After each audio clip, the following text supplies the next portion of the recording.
teman-teman, Assalamualaikum warahmatullahi wabarakatuh. Salam sejahtera bagi kita semua. Baiklah, perkenalkan nama saya Marianti dengan NIM 19038420045 sebagai moderator pada kelompok 4. Sebelumnya yang terhormat Ibu Nur Asma Diani Siregar MPD selaku dosen pengampu pada mata kuliah Multimedia Pembelajaran Matematika dan teman-teman yang dibanggakan. Kami dari kelompok 4 akan membahas materi mengenai video pembelajaran.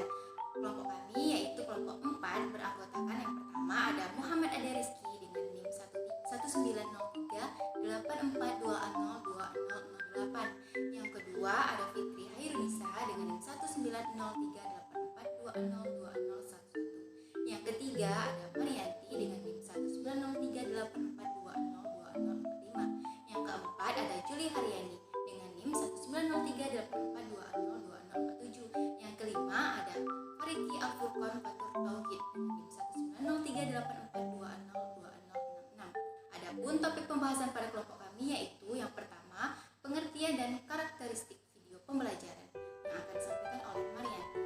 Yang kedua ada komponen video pembelajaran yang akan disampaikan oleh Muhammad Ade Rizky. Yang ketiga ada tahapan pengembangan video yang akan disampaikan oleh Fitria Hairunisa. Yang keempat ada manfaat dan tujuan video pembelajaran yang akan disampaikan oleh Juli Haryani. Yang kelima ada kelebihan dan kekurangan video pembelajaran yang akan disampaikan oleh Fariki Al-Furqan Fatur Tauhid. Baiklah, langsung saja kita membahas materi per materinya. Dengan materi yang pertama yaitu pengertian dan karakteristik video pembelajaran yang akan disampaikan oleh Marianti. Kepada Marianti dipersilakan. Baiklah, terima kasih kepada moderator atas kesempatan yang diberikan. Perkenalkan, nama saya Marianti. Di sini saya akan menjelaskan materi mengenai pengertian dan karakteristik video pembelajaran. Baiklah, kita bahas yang pertama, itu ada pengertian video pembelajaran. Video pembelajaran adalah media untuk mentransfer pengetahuan dan dapat digunakan sebagai bagian dari proses belajar. Lebih interaktif dan lebih spesifik dari sebuah buku atau kuliah, tutorial berusaha untuk mengejar dengan contoh dan memberikan informasi untuk menyelesaikan tugas tertentu. Video pembelajaran adalah media yang menyajikan audio dan visual berisi pesan-pesan pembelajaran baik secara berisi konsep, prinsip, prosedur, teori, pengetahuan untuk membantu pemahaman terhadap suatu materi pembelajaran. Nah, selanjutnya ada karakteristik video pembelajaran. Untuk menghasilkan video pembelajaran yang mampu meningkatkan motivasi dan efektivitas penggunaannya, maka pengembangan video pembelajaran harus memperhatikan karakteristik dan kriterianya. Karakteristik video pembelajaran yaitu yang pertama ada clarity of message atau kejelasan pesan. Nah, dengan media video siswa dapat memahami pesan pembelajaran secara lebih bermakna dan informasi dapat diterima secara utuh, sehingga dengan sendirinya informasi-informasi akan tersimpan dalam memori jangka panjang dan bersifat retensi. Nah, yang kedua ada stand alone atau berdiri sendiri. Video yang dikembangkan tidak bergantung pada bahan ajar lain atau tidak harus digunakan bersama-sama dengan bahan ajar lain. Nah, yang ketiga ada user friendly atau bersahabat atau akrab dengan pemakaiannya. Nah, media video menggunakan bahasa yang sederhana, mudah dimengerti, dan menggunakan bahasa yang umum. Paparan informasi yang tampil bersifat membantu dan bersahabat dengan pemakainya, termasuk kemudahan pemakai dalam merespon, mengakses sesuai dengan keinginan. Yang keempat ada representasi isi. Materi harus benar-benar representatif, misalnya materi simulasi atau demonstrasi. Pada dasarnya materi pelajaran, baik sosial maupun sains dapat dibuat menjadi media video. Yang kelima ada visualisasi dengan media. Pada visualisasi dengan media ini, materi dikemas secara multimedia terdapat di dalamnya teks, animasi, sound, dan video sesuai tuntutan materi. Materi yang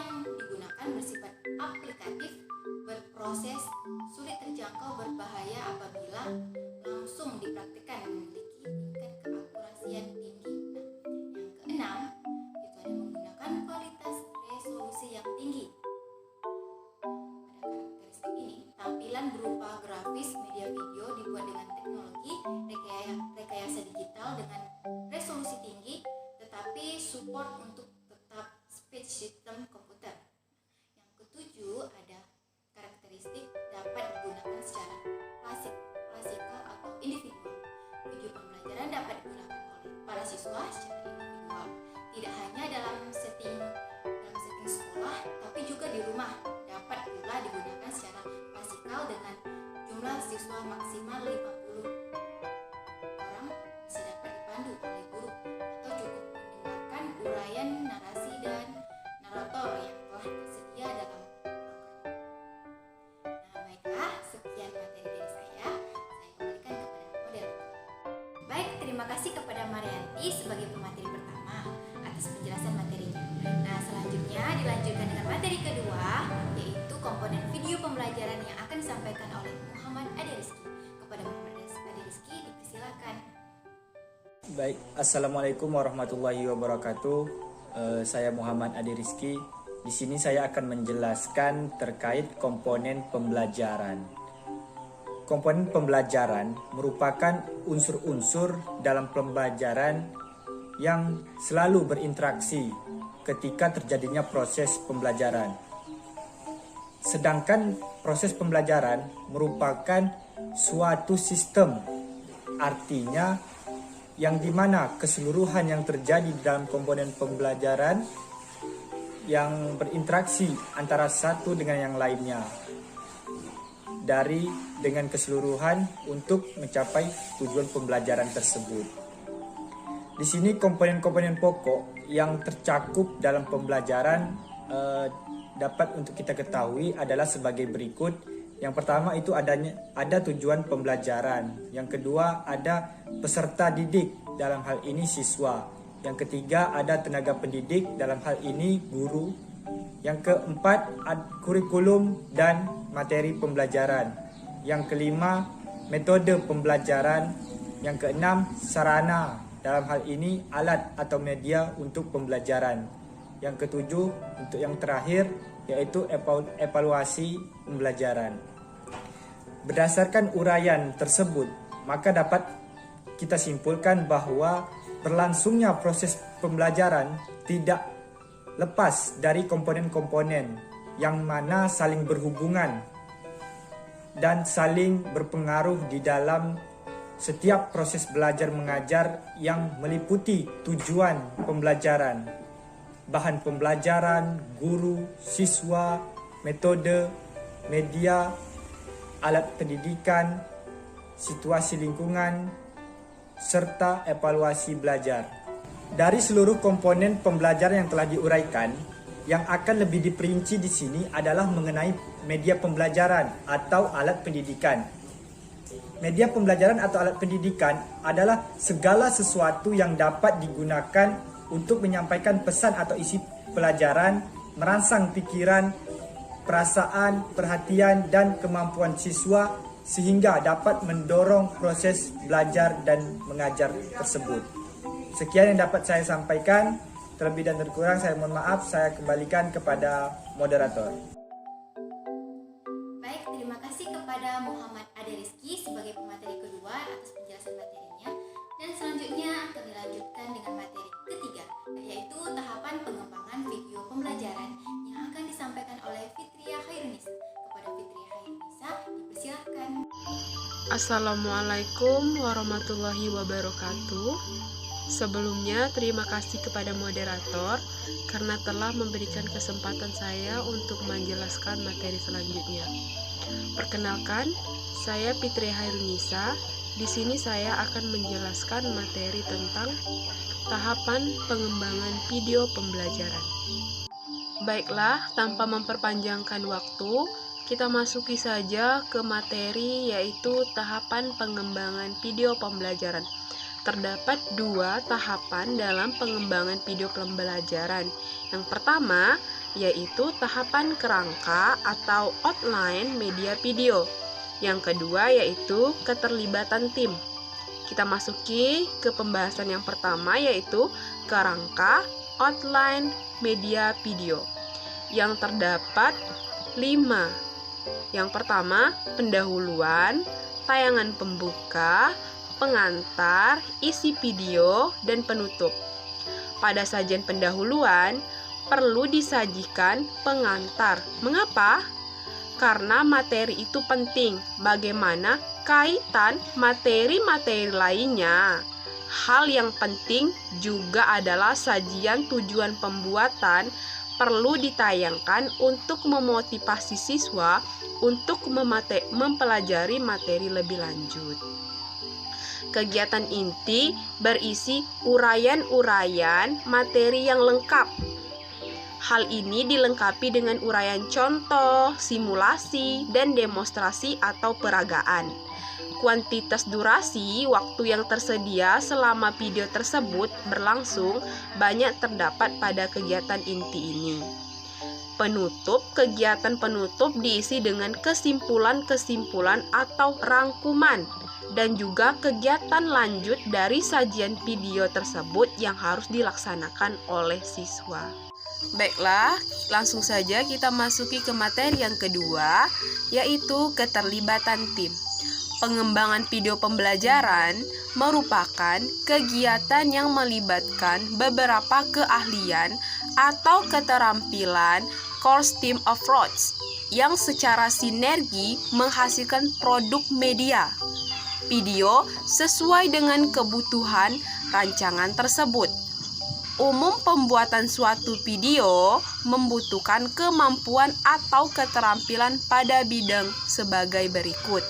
Yang pertama, ahli substansi subject matter expert, yaitu orang yang menguasai materi kompetensi dan bertanggung jawab menulis skrip, naskah materi. Yang kedua, ahli media instruksional, media spesialis, yaitu orang yang merancang dan mengembangkan spesifikasi media teks grafis, animasi, dan audio yang sesuai dengan materi yang sedang dikembangkan. Yang ketiga, metode ahli instruksional method special, yaitu orang yang memiliki kemampuan merancang dan menetapkan metode yang tepat sesuai dengan materi pembelajaran yang dikembangkan. Yang keempat, sutradara, yaitu orang yang bertanggung jawab secara konsep dan teknis terhadap jalannya kegiatan produksi, baik buruknya hasil video tergantung peran sutradara. Jadi, sutradara di sini berperan sangat penting bagi pembuatan video pembelajaran. Selanjutnya, yang kelima, ahli komputer, editing video, dan desain grafis, komputer grafik spesialis, yaitu orang yang memiliki kemampuan mengedit video, menyusun, sehingga menjadi sajian yang utuh, juga bertugas merancang, menetapkan, membuat grafis yang tepat untuk materi pembelajaran yang dikembangkan. Dan yang terakhir adalah sound director, yaitu orang yang bertanggung jawab untuk menghasilkan kualitas suara yang baik, termasuk pemilihan musik dalam video pembelajaran. Sound amat berperan karena pesan pembelajaran didominasi oleh visual dan suara-suara cukup berpengaruh terhadap kualitas video. Baiklah, ini saja materi yang dapat saya sampaikan. Terlebih dan terkurang saya mohon maaf. Saya kembalikan kepada moderator. Terima kasih. Baik, terima kasih kepada Fitria Hairunisa sebagai materi ketiga atas penjelasan materinya. Dan selanjutnya dilanjutkan dengan materi keempat, yaitu manfaat dan tujuan video pembelajaran yang akan disampaikan oleh Juli Haryani. Kepada Juli Haryani dipersilahkan. Assalamualaikum warahmatullahi wabarakatuh. Terima kasih kepada moderator. Di sini saya Juli Haryani sebagai pemateri keempat akan menjelaskan tujuan dan manfaat dari video pembelajaran. Yang pertama, kita akan membahas tujuan dari video pembelajaran. Sebelumnya, tujuan dari video pembelajaran itu sama saja dengan tujuan media pembelajaran lainnya, yang mana tujuannya untuk membantu dan mempermudah dalam suatu proses belajar mengajar untuk mencapai suatu pembelajaran.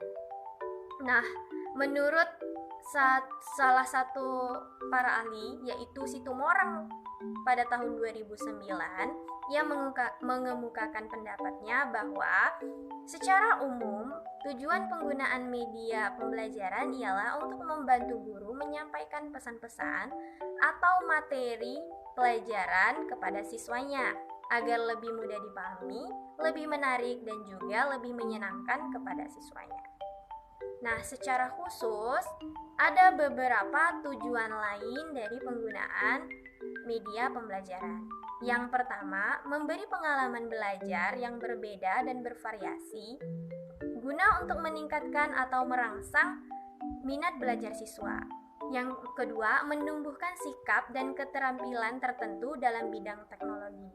Nah, secara tidak langsung, Anda sebagai seorang guru ataupun nantinya sebagai calon guru, ketika Anda menerapkan video pembelajaran, maka Anda sudah menumbuhkan keterampilan siswa dalam teknologi, yang mana makin tahun ke tahun teknologi ini akan berkembang semakin canggih.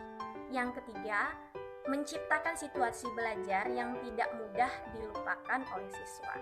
Nah, sebagai seorang guru wajib bisa untuk membuat situasi belajar yang unik agar siswa tidak mudah melupakan pembelajaran tersebut, atau dengan kata lain, siswa tidak mudah bosan.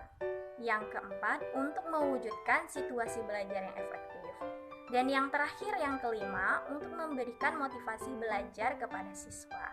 Nah, itulah tujuan yang dikemukakan oleh Situmorang pada 2009. Nah, sekarang kita lanjut ke manfaat dari video pembelajaran yang dikemukakan oleh Akib pada tahun 2013, antara lain. Yang pertama, yaitu pelajaran lebih jelas dan menarik. Seperti yang kita ketahui, bahwa video itu kan mengandung dua unsur, yaitu visual dan audio, yang mana video menggabungkan keduanya. Jadi, menggunakan video ini akan lebih jelas dan menarik.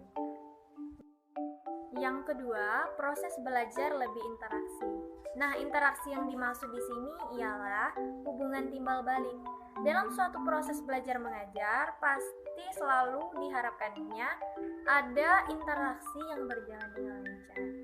Yang ketiga, efisiensi waktu dan tenaga. Yang keempat, meningkatkan kualitas hasil belajar. Nah, ketika siswa ingin memperdalam suatu materi, maka siswa tersebut dapat mengulang menonton video pembelajarannya. Yang kelima, belajar dapat dilakukan di mana dan kapan saja. Karena sekarang teknologi sudah semakin canggih, maka kita dapat mengaksesnya di mana dan kapan saja. Yang keenam, menumbuhkan sikap positif belajar terhadap proses dan materi pembelajaran. Nah, atau ini bisa dikatakan dengan partisipatif dalam proses belajar. Yang terakhir, yang ketujuh, yaitu meningkatkan peran guru ke arah yang positif dan produktif. Nah, yang dimaksudkan di sini positif dan produktif ialah cara kerja guru, di mana guru dapat meningkatkan kinerjanya dengan cara dalam mungkin bisa kita katakan memanajemen waktu, memanajemen kelas, memanajemen atau membimbing siswa, dan kinerja lainnya. Nah, itulah pendapat yang dikemukakan oleh Situmorang dan Akib mengenai tujuan dan manfaat video pembelajaran. Jadi, dapat kita katakan bahwa video pembelajaran ini sangat efektif untuk dilakukan dalam proses belajar mengajar, apalagi di situasi pandemi seperti saat ini. Baiklah, itu saja yang dapat saya sampaikan. Terlebih terkurang saya mohon maaf. Saya kembalikan ke moderator.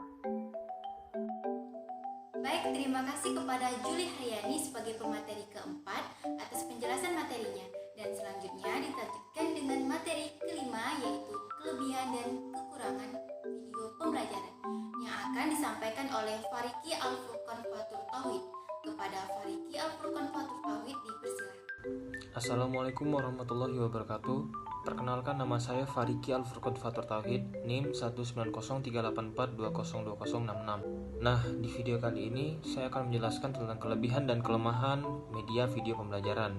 Menurut Daryanto, beliau mengungkapkan bahwa beberapa keuntungan bila menggunakan media video pembelajaran, yaitu yang pertama, Ukuran tampilan video sangat fleksibel dan dapat diatur dengan sesuai kebutuhan. Yang kedua, video bahan ajar mencetak yang kaya informasi dan lugas karena dapat sampai ke hadapan siswa secara langsung. Dan yang ketiga adalah video menambah suatu dimensi baru terhadap media pembelajaran. Selanjutnya, masuk ke kelemahan media video pembelajaran. Menurut Daryanto, beliau mengungkapkan bahwa beberapa kelemahan media video pembelajaran yaitu yang pertama, fine details, yaitu tidak dapat menampilkan objek sampai yang sekecil-kecilnya. Yang kedua adalah size information, yaitu tidak dapat menampilkan objek dengan ukuran yang sebenarnya. Yang ketiga, third dimension, yaitu gambar yang ditampilkan dengan video pada umumnya berbentuk dua dimensi. Selanjutnya, opposition, artinya pengambilan yang kurang tepat dapat menyebabkan timbulnya keraguan penonton dalam menafsirkan gambar yang dilihat. Yang kelima, material pendukung video membutuhkan alat proyeksi untuk menampilkannya. Dan yang keenam, untuk membuat video program video membutuhkan biaya yang tidak sedikit. Baiklah, itu saja yang dapat saya sampaikan. Saya Fariki, wabillahi taufiq wal hidayah. Wassalamualaikum warahmatullahi wabarakatuh. Baik, terima kasih kepada Fariki Al-Furqan Fatur Tauhid sebagai pemateri kelima atas penjelasan materinya. Baiklah teman-teman, sekian penjelasan materi dari kelompok kami. Semoga yang disampaikan pada video pembelajaran kami ini bisa teman-teman terima dan dipahami serta bermanfaat ya. Demikian dari kelompok 4, saya selaku moderator mewakili kelompok 4. Mohon maaf jika terdapat kekurangan dan kesalahan. Kami mengucapkan terima kasih.